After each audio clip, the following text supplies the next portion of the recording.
주일을 맞이해서 우리 새생명 초청 축제를 통해 주시는 하나님의 말씀의 제목은 보는 자와 보지 못하는 자라는 제목으로 사도행전 9장 1절부터 9절의 말씀을 전하기를 원합니다. 오늘 초청받은 분들과 또 초청에 수고한 모든 분들과 오늘 이 자리에 참석한 모든 분들에게 하나님의 복된 만남이 있는 귀한 시간 되어지기를 주의 이름으로 축원합니다. 어떤 목사님이 옛날에 자기 집에 손님을 초대했답니다. 귀한 기분을 초대했습니다. 옛날에 손님이 오면 당연히 나오는 게 있습니다. 커피입니다. 커피가 한참 이제 뜰 때 커피를 갖다가 주면 어떻게 합니까? 이만한 통에다가 커피를 2스푼, 3스푼 딱 집어넣고 그 다음에 설탕 집어넣고 그 다음에 뭘 집어넣죠? 프림, 세게도 말하시네요. 프림도 집어넣고 물 집어넣고 휙휙휙 돌려서 갖다 놓으면 기빈이니까 좋은 잔에다 갖다 드리겠지요. 그러면 앉아서 커피를 마시면서 담소를 나눕니다. 그런데 손님이 딱 마시더니 얼굴이 창백해집니다. 맛있다고 보통 말해야 되는데 저렇게 얼굴이 창백해지는 것을 보고 초청한 목사님도 한 잔 조금 한 모금 마셨는데 밑에부터 위에까지 막 이상한 대장 위대장 검사할 때 먹는 그거 같은 이런 게 막 올라옵니다. 깜짝 놀라서 사모님 잠깐만 와서 이 커피를 조금 맛을 봤으면 좋겠어요. 왜 나를 바쁜데 왜 부르냐? 사모님은 시큰둥해서 와서 한 모금 딱 마시는 순간에 여보 미안해요. 집에 있는 설탕 다전에 까네리 액젓이요? 미온을 집어넣었어요. 미온을 집어넣었다는 거예요. 그래서 사람이 똑같이 보이더라도 설탕하고 미온이 다를 수 있는데 같이 보일 수 있다고 합니다. 지금은 원로 목사님이지만 이도원 목사님이 미국 워싱턴에 한국 사람들이 오면 백악관을 그렇게 옆에만 구경합니다. 그것이 참 행복한 시간을 갖게 만들어 준다 합니다.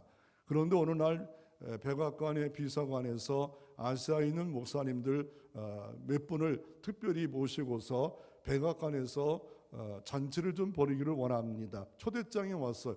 깜짝 놀랐어. 이제야 내가 백악관에 가서 들어가 보는구나. 그 주최자는 부대통령이었지만 대통령도 혹시 그날 올 줄 스케줄을 보고 올 줄 모릅니다. 그리고 그날이 금요일이었습니다. 수요일날 오늘 젊은 신혼부부가 전화가 때렁때렁 옵니다. 전화가 와서 목사님 금요일날 점심에 식사 좀 하시죠. 그래서 말합니다. 내가 귀한 데 가야 되니까 그날 말고 토요일이면 제가 기꺼이 가서 식사하겠습니다. 바쁘시면 어쩔 수 없지요. 3번을 말을 합니다. 그리고 나서 목요일 아침까지 있는데 계속 바쁘면 어쩔 수 없지요. 바쁘면 어쩔 수 없지요. 바쁘면 어쩔 수 없지요. 그리고 자기가 토요일 날은 신혼부부지만 한국에 이사를 아예 간다 합니다. 뭔가 이상한 느낌이 들어서 백악관에 전화를 했습니다. 초대해 주신 거 감사한데 큰일이 생겨서 못 갑니다. 그리고 신혼부부에게 전화를 겁니다. 제가 12시에 점심 먹으러 가겠습니다. 이왕 오시는 거 목사님 1시간만 저희 가정을 위해서 시간을 내주시면 좋겠습니다. 1시간만 일찍 와주세요. 가서 그 집에 신방을 갔는데 아내가 계속 말을 합니다. 우리가 한국에 내일 들어갈 텐데 이제 이혼할 것 같습니다. 그러면서 몇 개월 안 살아봤지만 남편의 단점과 흠에 대해서 이게 연애할 때는 안 보였는데 결혼하니까 너무 많이 보인다는 거예요. 이런 남자가 어떻게 결혼해서 살 수가 있겠냐라고 하면서 1시간을 약속했는데 무려 2시간 동안 계속 그냥 남편의 잘못을 끄집어서 다 얘기를 하는 겁니다. 그리고 나서 목사님이 어떻게 합니까? 밥 먹을 맛이 있겠어요? 밥은 나중에 먹고 예배는 드리고 가야지 않겠습니까? 그래서 간단히 설교하고 예배 드리고 그리고 기도 시간에 딴 때보다 조금 길게 기도를 했답니다. 진실된 마음으로 하나님께 기도를 했답니다. 그랬더니 아내분이 울더래요. 그러더니 남편분도 울더래요. 그리고 점심 먹을 분위기가 아니라 어떻게 그 자리에 가서 같이 밥을 먹고 오겠습니까? 그래서 제가 가서 다른 그 점심을 먹을 테니까 부부가 계십시오. 배웅 나가겠습니다. 그러면서 마지막 인사하는데 남편이 아내를 보면서 노력해 보겠습니다 라고 말합니다. 아내가 남편을 쳐다봅니다. 그리고 목사님이 차를 타려고 할 때 남편이 아내의 손을 잡습니다. 아내가 부딪힐 줄 알았는데 그대로 손을 잡는 그 모습을 보면서 하나님이 서로 만져주시면 좋겠다라고 했는데 나중에 이혼하지 않고 한국에 와서 잘 사는 가정이 되었다라고 말하고 있습니다. 기회가 있습니다.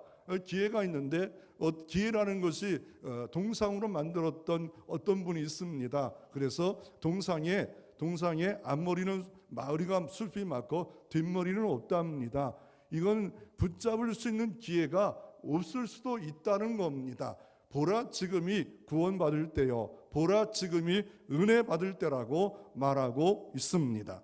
오늘 먼저 우리가 한번 말씀의 제목은 보는 자와 보지 못하는 자로 제목을 좀 정했습니다. 그리스도의 신화에 보면 이 그리스도 신화라고도 하고 책 이름은 그리스 로마 신화입니다. 그리스 제국에서 로마 제국과 연결되기 때문에 그리스도의 신화가 로마 신화와 연결해서 그리스 로마 신화입니다. 원래가 그리스 신화가 맞아요. 근데 로마 시대까지 연결해서 책을 그리스 로마 신화라고 합니다. 신화라는 것은 뜻이 뭐예요? 신에 대한 이야기예요. 신이 어떤 분인가에 대해서 이야기하는 게 신화인데 그 신화의 내용 중에 비극의 중에 비극의 최고 걸작품이었던 것을 소개하고 있습니다. 소포크레스의 오디푸스 왕 테베 왕인 라이소와 왕비 이코나스 사이에 태어난 아들입니다. 이 아이들이 왕이 마음에 안 들었어요. 이 자녀가 마음에 안 들었어. 그래가지고 죽이라고 이 왕이 신하에게 부탁합니다. 그래서 어떻게 합니까? 이 왕비가 어떻게 해요? 모르는 사이에 이 아들을 내보내 버렸어요. 죽이라고 했어요. 그런데 불쌍히 여겨서 방치해둬 버렸어요. 그런데 세월이 흘렀습니다. 이 세월이 흘러서 어느 날 왕이 평복을 입고 시차를 나갔는데 이 아들과 시비가 붙었어요. 얼떨결에 이렇게 했는데 이 왕이 그냥 민복을 입고 있다가 죽임을 당합니다. 그리고 어느 날 이게 어떻게 이상하게 이게 왕이 됩니다.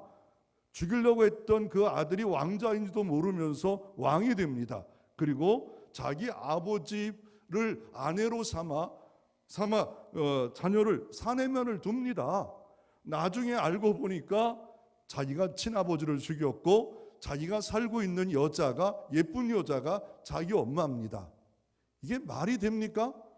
신화에 보면 이런 얘기가 다뤄져 있다는 거예요. 이게 도대체 이해가 안 될 수 있잖아요. 그래서 결국은 어떻게 합니까? 자기가 스스로 자기 아내의 피를 뽑아가지고 눈을 찔러가지고 실명이 되었다는, 좀 허구스럽지 않아요? 허무하지 않아요?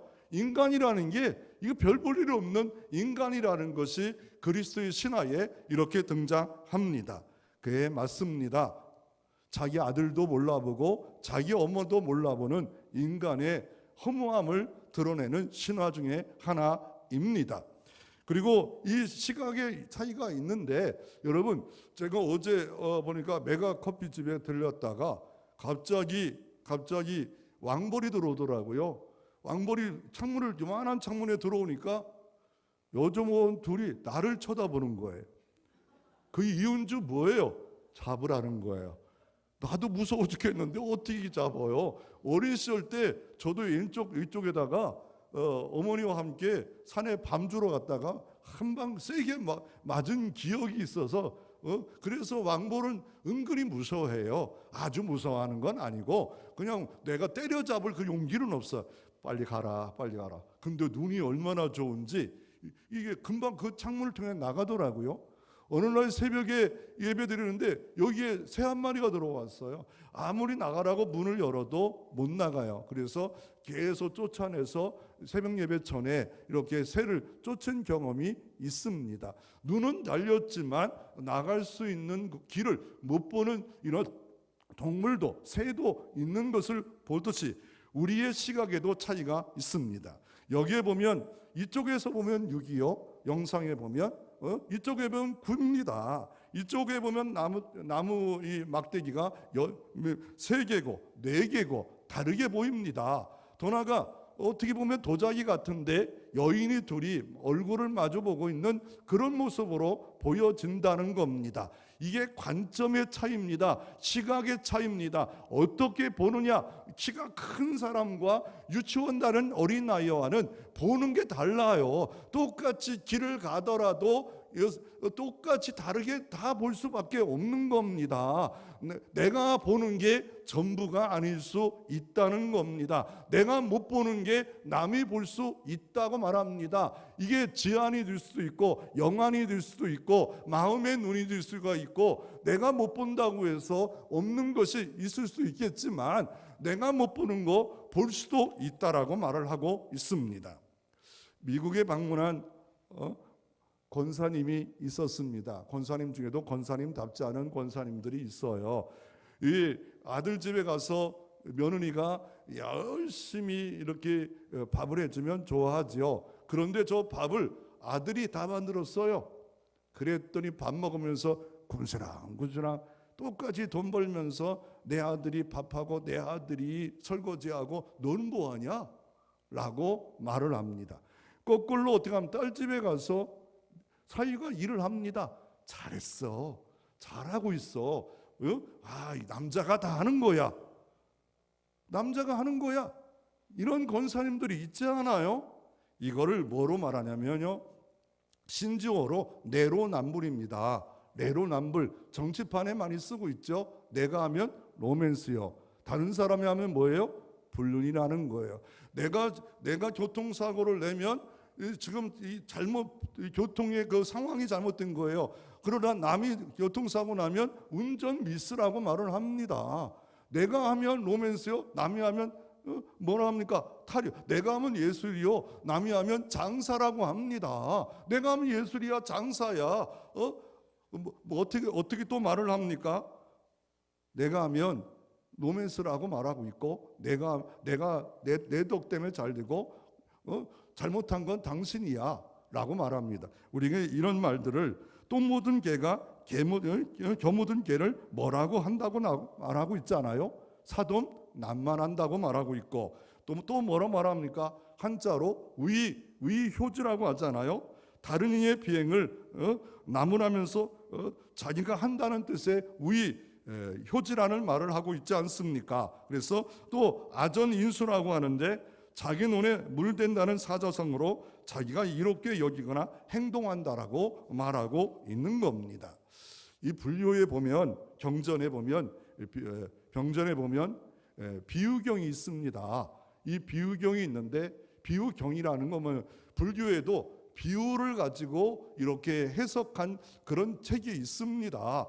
불교 경전인데 이 불교와 석가모니와 그의 제자들을 가리킨 것을 모아는 것을 불교라고 하는데 그 중에 비유에 대해서 가르치고 있는 것을 이게 비유경이라 하는데 오중 비유경에 보면 이런 내용이 있습니다. 어떤 사람이 인생에 대해서 이렇게 비유를 들었는데 코끼리가 앞에 나타나서 무섭고 죽을까봐 두려워서 도망갔습니다. 마침 우물이 있어가지고 그 우물에 들어가면 코끼리가 쫓아오지 않겠지. 그래서 마침 밧줄이 하나가 있었는데 이 밧줄이 있는데 식물 밧줄입니다. 그 밧줄을 타고 내려가는데 밑에 또 독사가 나타나요. 그래서 대롱대롱 매달려 있는데 생쥐가 와서 갉아먹는 것이 인생이다라고 아주 간단해요. 그게 인생이라는 거예요. 여러분의 삶은 어때요? 지금 내 인생에 갉아먹고 있지 않아요? 내 인생에 조금씩 시간이 줄어드는 게 이게 인생이라고 말을 하고 있습니다.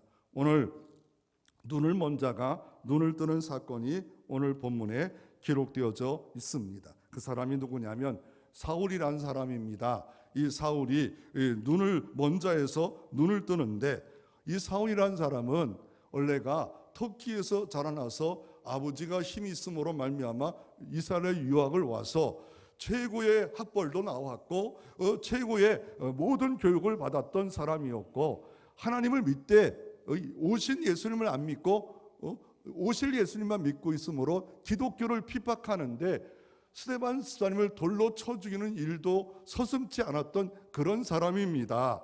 그리고 오늘 본문에 보면 어떻습니까? 이 사람이 열심을 품고 다른 나라 가서 대제사장의 공문을 받아 합법적으로 예수 믿는 사람들을 잡아오고 핍박을 하려고 가는 길이었습니다. 그래서 이 이스라엘 옆에 나라 시리아의 다메 도상에 가고 있는 길에 갑자기 예수님이 나타나셨습니다.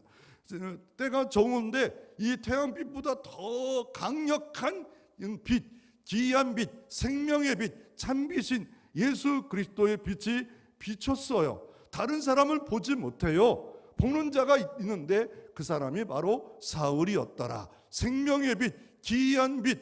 우리가 내 귀가 지금 내 눈이 다 보입니까? 귀는요, 우리 잘 못 들어야 좋은 게 뭐냐면 지구가 자전을 하고 있는데 무려 1600km로 지금 자전과 공전을 태양계를 지금 돌고 있는데 그 소리가 얼마나 클까요? 그 속도가 1600km입니다. 이거를 우리가 느낀다면 하나님이 중력의 법칙으로 창조하실 때 그렇게 만들어 놓으시지 않았으면 우리는 기가 이상할 거리요, 어지러울 거리요. 그럼에도 불구하고 하나님이 적당하게 지으신 분이 그렇게 했다라고 말을 하는데, 이 사울이 빛을 봅니다. 그리고 이 빛 때문에 눈은 떴으나 보지 못하는 일이 사흘 동안 있었다라고 말하고 있고, 또 음성이 들립니다. 음성이 들리는데 사울아 사울아 어찌하여 네가 나를 핍박하느냐. 지금 이 누구를 핍박하고 있어요? 교회와 예수 제자들을 핍박하기 위해서 가는데 나를 핍박한대요. 하나님을 핍박한대요. 창조주를 핍박한대요. 너 왜 나를 핍박하느냐 라고 하면서 어떻게 합니까? 어떤 한 집에 들어가 사흘 동안 먹지 못하고 기도하는 가운데 있었습니다. 그런데 오늘 본문의 성경에 보면 이렇게 사흘이 지나고 이 동네에 있는 아나니아는 주의 제자에게 가서 이 사울을 만나라 그랬더니 아나니아가 뭐라 말합니까? 이 사람은 예수 믿는 사람을 핍박하는 자예요. 힘들게 하는 자예요. 어렵게 하는 자를 다들 알고 있는 정보인데 숨어 있을 때 이때에 숨어 있어야 되는데 저 못 갑니다. 그랬더니 주님이 가라 합니다. 집가라는 곳에 오늘 성경에 보면 누구 집에 그 집에 있다. 그 집에 가서 있으니까 가서 안수하라. 가서 안수하는 순간에 사울이 성령 충만하여 눈이 뜨고 눈에 비늘이 벗겨지는 역사를 통하여 하나님의 구원이 이루어지고, 더 나아가 어떤 역사가 이루어집니까? 그가 이제 새로운 사명의 길을 걸어가는 역사가 일어나는 것인데, 이거는 전적인 은혜입니다. 왜 은혜입니까? 어떤 분은 이렇게 말합니다. 내가 죄가 많아가지고 구원을 받을 수가 없습니다. 지금까지 온 모든 것이 죄의 길인데, 그걸 알았다면 구원받을 수 있는 길의 시작은 된 거예요. 자기가 죄를 진 것도 모르는 사람들이 얼마나 많은 줄 몰라요. 그런데 아무리 죄가 많아도 사울만큼 죄가 있을까요? 예수 믿는 사람을 돌로 쳐 죽였잖아요. 교회를 핍박했잖아요. 감옥에 가둬놨잖아요. 여러 가지 고문을 했잖아요. 이 정도 죄는 없지 않아요? 정면 대결했잖아요. 이런 죄악의 많은 죄악투성, 죄악의 괴수였던 이 사울도 하나님의 전적인 은혜, 도대체 모든 죄악을 덮을 수 있는 하나님의 절대적 사랑으로 찾아가 주셔서, 전적 은혜, 절대적 사랑으로 찾아가 주셔서 사울을 예수 믿게 할 뿐만 아니라 위대한 선교사로 가게 하는 역사가 하나님의 은혜의 역사입니다. 그런 예수를 좀 만나기를 원합니까? 예수님이 어느 날 빌립이라는 주의 일꾼에게 아니 이 땅에서도 주님 가는 길을 모르는데 천국에 간다니까 그 길을 어떻게 알 수 있겠습니까? 라고 빌립도 물어요. 아니 천국이라는 곳이 어떻게 가냐? 그럴 때 예수님이 정확하게 소개하고 있습니다. 나는 이다. 나는 누구다. 자신을 소개하고 있는데 어떻게 소개하고 있습니까? 예수님이 이렇게 말씀합니다. 요한복음 14장 6절에 예수께서 이르시되 내가 곧 길이요 라고 말하며 진리요 생명이니 나로 말미암지 않고는 아버지께로 올 자가 없느니라. 천국에 올 자가 없느니라. 말미암는다는 걸 통하여 온다는 거예요. 예수 통하여 아버지께로 간다는 거예요. 그래서 예수님이 자신을 소개할 때 내가 곧 길이래요. 아버지께로 가는 길이래요. 천국 가는 길이래요. 예수가 길이에요. 길을 만들었어요. 예수가 자기 몸을 십자가에 못 박혀 죽으심으로 말미암아 천국 가는 유일한 길을 만든 자. 아니 만들기뿐만 아니라 그 길 자체이세요. 생명을 영생을 주시는 길 자체요. 생명 자체이신 주님이세요. 더 나아가 그 길로 오늘도 초청하시고 인도하시는 분이 예수 그리스도 그분입니다. 그 길을 내가 보기만 하면 그 길을 만나기만 하면 누구든지 멸망치 않고 영생을 얻게 되는 역사가 이루어지는 것이 오늘 초청의 시간입니다. 박 목사가 주는 것도 아니에요. 예수님이 여러분에게 세상에서 이제 내가 옛날에 조금 보험을 잘 들어서 노후보험을 잘 들어서 돈이 탁탁 나왔으면 좋을 텐데 500만 원, 1000만 원 막 나왔으면 좋을 텐데 그거는 우리가 못할지도 몰라요. 그러나 아직도 세상에 알 수 없는 놀라운 보험이 하나가 있는데 그게 생명보험이에요. 영생보험이에요. 그거는 공짜예요. 무료예요. 누구든지 길이신 예수 그리스도를 믿기만 하면 만나기만 하면 그 길을 보는 자마다 다 예수를 통하여 예수로 말미암아 아버지께로 가는 길이 열려지는 역사가 이루어 주시는 겁니다. 예수님이 죽으실 때 자기 몸이 찢어지심으로 말미암아 산 길을 만들어 주셨다라고 말합니다. 산 길, 세상이 만들 수 없는 길, 예수님이 길입니다. 그 길을 만드신 분입니다. 또 길을 인도하시는 분입니다. 그 길은 구원만 천국만 가게 하는 그 길이 아니라 염려스럽습니까? 외롭습니까? 답답합니까? 문제가 많습니까? 지혜가 없습니까? 어떻게 살 인생이 어디서 와서 무엇을 하다가 어떻게 살지를 모르겠습니까? 죽음의 공포가 너무 눌립니까? 길을 아시는 분은 주님이 또 길을 만들어 주십니다. 길을 만드시는 분이에요. 새 길을 만들어 주시고 삶의 복된 길을, 행복의 길을 만들어 주시는 분입니다. 주님이 이 땅에 오신 것은 자기 백성들로 생명을 얻게 하시고 더 풍성하게 하시려고 예수 그리스도가 독자로, 유일한 독자로 이 땅에 오셔서 하나님의 공의를 만족하시려고 자기 몸을 십자가에 두 팔을 벌려 못을 박으시고 다 이루었다라고 하시면서 하나님의 죄에 대한 공의를 완벽하게 이루시고 주님 선언합니다. 내가 곧 길이다. 길로 들어와라. 길을 봐라. 길을 아는 자만이 구원을 받아. 다른 이름을 준 적이 없어요. 어떤 것도 이름을 준 적, 이단이 어떤 이단이 말하지만 예수 그분 한 분만이 길입니다. 그분은 천지를 창조하셨어요. 이 태양계만 해도 얼마나 크고 태양계를 우주선에 갔다 왔다고 해도 대단하지 않아요? 인공위성에 있는 허블 만원경이 보는 그 시각 우주 정거장에서 허블 만원경 보는 거는 인간의 눈과는 상대가 안 됩니다.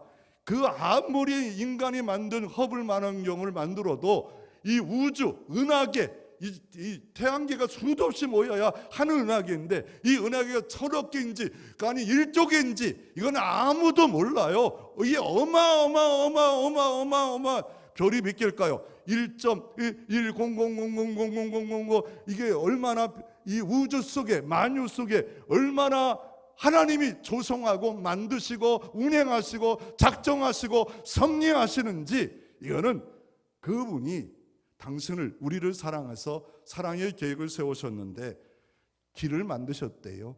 천국 가는 길을 만드셨. 예수 자체가 길이래요. 달이래요. 그분을 알 때만이 그 길로 들어갈 수 있음을 말씀하고 있습니다. 그래서 오늘 사도 바울이 눈을 떴어요. 눈을 뜨는데 어떻게 눈을 떴습니까? 죄에 대한 깨달음이에요. 내가 죄를 졌구나. 웬 어찌한 네가 나를 핍박하느냐. 통회합니다. 엎드려집니다. 믿음을 갖습니다. 내 죄가 이렇게 많구나. 주홍빛 같고 진홍빛 같고 그래서 죄인임을 인정하는데 첫째 단계는 둘째는 죄를 벗어나려고 해봅니다. 그랬더니 안 됩니다. 종교개혁자 신부 루터도 자기 힘으로 노력해봤어요. 애써봤어요. 공로를 쌓아봤어요. 공로 축적을 해봤어요. 안 돼요. 그리고 셋째는 뭡니까? 절대로 죄에서 벗어날 수가 없구나. 마지막으로 뭡니까? 하나님의 사랑을 신뢰하는 겁니다. 믿는 겁니다. 그래서 이 루터라는 종교개혁자도 어떻습니까? 결국 그 모든 자기가 노력하고 애씀으로 구원받으려는 걸 포기하고 이 복음을 받아들입니다. 복음이라는 게 뭐예요? 기쁨의 소식이에요. 영어로는 굿뉴스예요. 헬라어는 유앙겔리온이에요. 가스펠이에요. 동서남북에서 가장 우리에게 기쁨의 소식이 뭡니까? 내 죄 때문에 다른 사람이 죽었는데 그분이 예수 그리스도래요. 그런데 그걸 믿기만 하면 예수님이 십자가에 죽으셨고 그 죽으심에 내가 죽고 내 죄가 죽고 예수님이 사흘 만에 살아나 부활하심으로 내가 영생 부활의 백성으로 살아나는 게 복음입니다. 복음을 믿으라. 그런데 복음이 뭐예요? 예수님이 십자가에 죽으시고 사흘 만에 부활하는데 그것을 받아들이면 내 것이 되는 거예요. 내 것이. 그 내용이 루터가 만난 복음 성경에 기록되어 있습니다. 로마서 1장 16절에 내가 복음을 부끄러워하지 않으노니 이 복음은 모든 믿는 자에게 구원을 주시는 하나님의 능력이 됨이라. 먼저는 유대인에게요 헬라인에게로다. 복음에는 하나님의 의가 나타나서 믿음으로 믿음에 이르게 하나니 기록된 바 오직 의는 믿음으로 말미암아 살리라 함과 같으니라. 오직 의는 믿음으로 말미암아 산대요. 믿음의 수단을 통해서만이 산대요. 믿음의 수단입니다. 믿음. 그거 그것도 하나님의 은혜를 주셔야 돼요. 은혜의 눈이 떠야 믿습니다.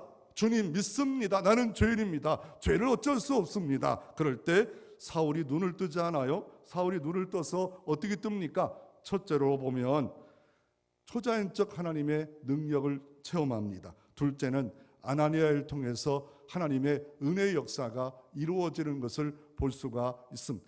이 아나니아 역할이 교회 같은 역할이에요. 교회 와서 예수를 믿어라, 복음을 받아들여라 라고 하는 그 시간, 이게 기회입니다. 항상 기회가 있는 거 아닙니다. 세월이 유수처럼 정말 많이 흘러 가지 않아요. 그렇지만 예수를 만나, 길을 만나, 생명을 만나 영원한 생명 안에 들어갈 수 있는 그 길은 티켓이에요. 영생 티켓이에요. 이건 자기 공로, 자기 의가 아니에요. 하나님이 무조건 선물로 주시는데 우리가 알 일은 뭐예요? 내가 죄인입니다. 그리고 그거를 내가 받아들입니다. 영접하는 자, 곧 그 이름을 믿는 자들에게는 하나님의 자녀가 되는 권세를 주셨다라고 말하고 있습니다. 이렇게 주님을 만나면 이전과 이후가 바뀝니다. 예수를 만나면 사도 바울이 이렇게 말합니다. 과거에는 허물과 죄로 죽었다. 죄로 육체적 죽음, 영적인 죽음, 영원한 죽음이 있었다. 그런데 살리셨대요. 그때에는 너희는 그 가운데 행하여 이 세상 풍조를 따랐고 공승 권세를 작은 자를 따랐으니 곧 지금의 불순종 아들 가운데 역사는 여기라.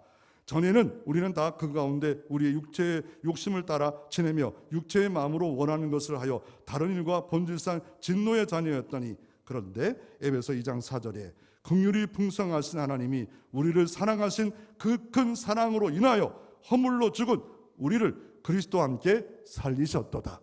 이게 복음입니다. 주님과 함께 살린 겁니다. 주님이 살아나신과 함께 살아난 겁니다. 나는 공로 없습니다. 자격 없습니다. 주님을 통해서 구원받는 겁니다. 근데 교회 오면 예수를 믿어도 인격적으로 믿어야 구원받는다 라고 말을 합니다. 예수 믿으면 인격적으로 믿으래요. 이 말이 참 어려우면서도 쉬워요. 인격적이라는 게 왜냐하면 인격이란 말이 세 가지로 나눌 수 있잖아요. 지성, 감정, 의지고, 인격이라는 한자는 사람인 품격입니다. 하나님에도 품격이 있고 인격이 있어요. 우리에게도 인격이 있어요. 근데 그 인격인 주님을 만나야 돼요. 그런데 난 이 사울처럼 뭐 초자연적으로 막 이런 그 빛을 보고 음성을 봐야 구원받는다. 그것만이 아니에요. 이렇게 물론 이런 그 사울은 정말 강팍하고 완악하니까 하나님의 초자연적 초월적 능력으로 나타났지만, 그러나 인격적으로 세미하게 이 예배 시간에 말씀을 듣다가 복음을 듣다가 우리가 믿으면 된다는 거예요. 인격이 먼저 가장 중요한 게 지성이에요. 하나님에 대한 바른 지식이 필요해요. 하나님은 어떤 분이에요? 창조주다. 하나님은 전능하시다. 하나님은 사랑이 많으시다. 그래서 자기 독자를 보내요. 십자가에 자기 아들을 죽게 하셨고 다시 그 죄를 이기시고 승리하셨다. 이거를 알고 믿으면 구원이에요. 근데 그것도 모르면서 무조건 덮어놓고 믿는다? 이거는 구원에 이르지 못합니다. 그리고 어떻습니까? 예수 믿는 이에 내 안에 감사가 있습니다. 기쁨이 생겨집니다. 평강이 생겨집니다. 자유가 여전히 불안하고 두려운 마음이 있지만 우리가 신뢰할 분이 있어요. 도와줄 분이 있어. 그분은 전능하셔요. 그분은 창조주예요. 그분이 내 안에 입성하셔서 내 안에 거하시고 나와 동행하시고 나의 모든 삶을 인도하시고 도와주시는 그분 예수 그리스도가 계시는데 담대해집니다. 강해집니다. 완벽해지진 않아요. 그러나 의지할수록 이 은혜와 이 마음의 우울함도 없어지고 외로움도 없어지고 평강과 희락이 일어나기 시작합니다. 그때 우리는 뭐합니까? 의지가 생깁니다. 예배드려야겠구나. 하나님이 기뻐하는 일이 뭘까? 예배드려야 되겠구나. 그래서 예배를 나오고 싶은 마음이 생겨질 때, 이때 이분이 구원의 삶으로 주님으로 은총 가운데 있었다라고 말할 수 있는 겁니다. 오늘 초청받은 여러분에게 인격적으로 주님을 만나기를 원합니다. 나의 죄 때문에 예수 그리스도가 죽으신 사실을 바르게 알고 감사함으로 받아들이고 이제 그 주님 뜻대로 살기를 원합니다. 내 마음에 눈을 뜨게 하시고 길을 보게 하옵소서.